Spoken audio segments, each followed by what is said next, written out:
Good evening.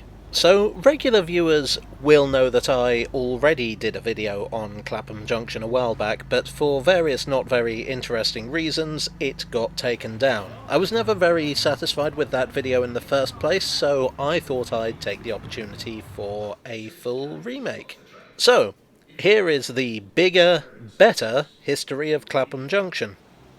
Now, how did this go? Oh yeah. Clapham Junction is almost legendary. In terms of number of trains passing through, it's the busiest station in Britain. But the majority of those passengers are only passing through or changing trains. In a bustling station like this, it's easy to miss the history around you. So let's slow down a minute and take a look.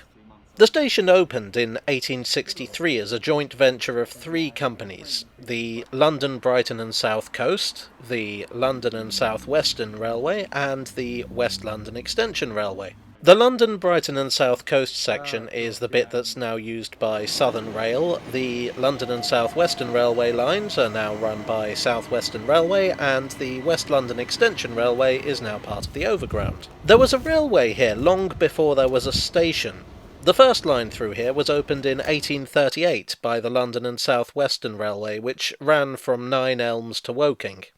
There is a very visible relic of those early days in the form of this windmill, which lies a little way outside the station by Wandsworth Common. Well, everyone calls it a windmill, but it's actually a wind pump. One of the conditions of getting the line built was that it couldn't interfere with the local water supply, so this pump was built in 1837 to pump groundwater out of the cutting and into a pond on the common, which was known locally as the Black Sea. In 1846, the LSWR opened their line down to Richmond, which split off from the main line here. In 1860, the London, Brighton and South Coast Railway opened their line into Victoria, which ran through here. Originally they'd just been the London and Brighton Railway and had a line into London Bridge, but they had to pay a hefty toll to the London and Croydon Railway for the privilege. In 1846 they'd take the London and Croydon Railway over and become the London, Brighton and South Coast Railway, but they built their line into Victoria anyway. I mean, why not? Actually, the history of this line is very complicated, and to be honest, would be better suited to a video about Victoria, so I guess I'd better think about making one of those. Meanwhile, the West London Railway was struggling. The line had been built to connect railways in West London with the Kensington Canal, but traffic hadn't been as heavy as hoped. The line was jointly leased by the London and North Western Railway and the Great Western Railway, who approached the LSWR and the LBSC about a joint venture. So the four companies got together to build yet another line, the West London Extension Railway, to connect everything up. And one more company, the London, Chatham and Dover Railway, struck a deal with the LSWR whereby they could use the new extension railway, and the LSWR, in exchange, could get access to the London, Chatham and Dover Railway station at Ludgate Hill. You see how complicated all this is? Anyway, the point was that you now had a railway junction in Battersea used by 5 different companies, so some form of passenger interchange was needed. Hence, Clapham Junction. Now, what isn't immediately obvious these days is that Clapham Junction actually isn't one station, but 2. The LBSC and the LSWR built their own separate stations, connected by a subway and shared with the other companies. The London, Brighton and South Coast bit is still very obvious, but the London and South Western bit has since been turned into a shopping centre. Why they named it Clapham Junction instead of Battersea Junction, as it seems was originally planned, is something of a mystery. One theory is that it was another of those instances where the railways decided to misrepresent their station to make it more attractive. Indeed, the station did attract development. This was largely farmland before the railways came. Another theory was that it was named after an older station, the London and South Western Railway's Clapham Common, which closed once the junction was opened. The station was initially a rather basic affair. In fact, one of the LSWR's shareholders said, "I think that a more disgraceful station is not to be found connected with any railway in this country, considering the amount of traffic passing through it. I do not know how many persons are laid up with colds caught at that station." The station was improved, with additional buildings coming along in 1874 and 1876, and further tracks to relieve bottlenecks as traffic grew. It would eventually reach 17 platforms, one of them is now abandoned. And weirdly, for a time, Platform 1 was actually where Platform 17 is now. It also gained carriage sidings, now the depot, a siding for parcels and another for milk. The latter received over 100 churns a day at its peak. During the steam age, it was estimated that a train passed through the station on average every 30 seconds. To wrangle all these trains, the station ultimately required no fewer than 7 signal boxes. Porters at the station, who had to transfer baggage, parcels and milk churns across the track, complained that our lives are nothing but a series of thrilling adventures and hairbreadth escapes. Indeed, in 1900 a couple of porters were run down by a train, one being killed and the other seriously and permanently injured. There were already plans to rebuild the station, and the Board of Trade demanded that these should provide safer means to transfer goods between platforms. Between 1910 and 1911 the rebuild was complete. That's when the London, Brighton and South Coast buildings I pointed out earlier date from.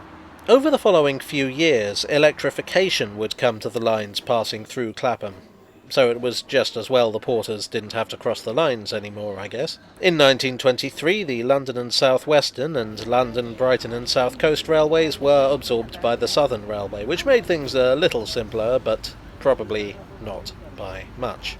On the 3rd of September 1941, the carriage shed was hit by a German bomb.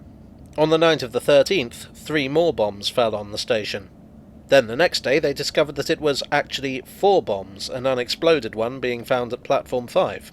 This caused a great deal of confusion, in the midst of which no one actually thought to call the bomb squad. The squad eventually were called, but were unable to stop the 500-pound bomb from exploding, destroying the canopy on platforms 10 and 11. This was just the start of things, though, and Clapham Junction would become a popular target for the Luftwaffe. In fact, Waterloo and Victoria stations would often find themselves closed because the lines through Clapham Junction were impassable as a result of enemy action. I've talked a lot about the lines into Waterloo and Victoria, which were always incredibly busy with commuters. Unfortunately, the same couldn't be said for the West London line, despite the hopes of the builders of the extension railway. In fact, by the 1950s there was no advertised passenger service on the line at all. Note that I said advertised. There was a secret service run from the junction to Kensington Olympia for workers at the Post Office Savings Bank. The train was nicknamed the Kenny Bell and may actually be strange enough to merit its own video one of these days. In 1965, one of the signal boxes partially collapsed due to corrosion that had been missed during inspection. This was Clapham Junction A, which stood on a gantry across the lines. And this incident yet again resulted in the suspension of services into Waterloo. On 3 subsequent occasions, this same signal box would suffer electrical fires. The largest, in 1986, would require the complete rewiring of the signal box, and this in turn would ultimately have fatal consequences. While new wiring was installed, the old wiring was left in situ. On the 12th of December 1988, this led to disaster. The faulty wiring caused a signal failure in the cutting outside the station, which caused one of the signals to change very suddenly from green to red. A train was passing at the time. The driver brought the train to a halt and telephoned the signal box to report this strange incident. Meanwhile, the train behind had a signal to proceed. The second train ran straight into the back of the first. A third train, travelling in the opposite direction, ploughed directly into the wreckage. It was only good fortune and the driver's keen eye that narrowly protected a fourth train from disaster. Nevertheless, 35 people would be killed and another 69 seriously injured. British Rail were found to be at fault for lax safety procedures and fined £250,000. Plainly Difficult has done a much more thorough video on this disaster, and I'll put a link to that in the description below. 3 years later, on the 16th of December 1991, the station was bombed by the Provisional IRA, part of a bombing campaign across England. Fortunately, nobody was hurt in the attack. In 2007, the station joined the Overground network. The 1990s had seen the West London line regain an official passenger service, but it was really the overground that turned it into the essential commuter line it remains today. In 2012, the South London line arrived, and Platform 2 was turned into 2 separate platforms. So while Clapham Junction still has 17 platforms in use, it's not the same 17 platforms. These days, the station is more important than ever.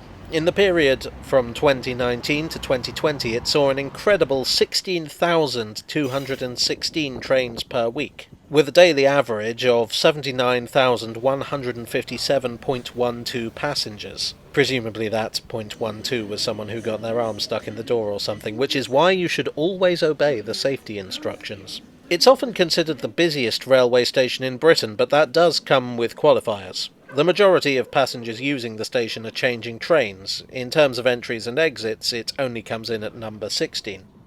Only. What of the future? Well, Clapham Junction must surely be the biggest station in London not to have an underground connection, but that may be changing. At the time of release, the Underground is preparing to open its Northern Line extension to Battersea Power Station.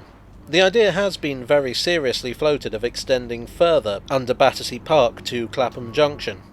In fact, the route has already been reserved in preparation. When this happens is unclear, but London Assembly member Richard Tracy described it as a case of when, not if, although in the wake of the pandemic it may be more of a case of if not when, given the financial status of TfL at the moment. It's also planned that Crossrail 2 will pass through. To accommodate these new lines, as well as to make the complicated station easier to use, plans are afoot to completely rebuild the lot, yet again. All in all, it looks like Clapham Junction might wind up even busier in the future.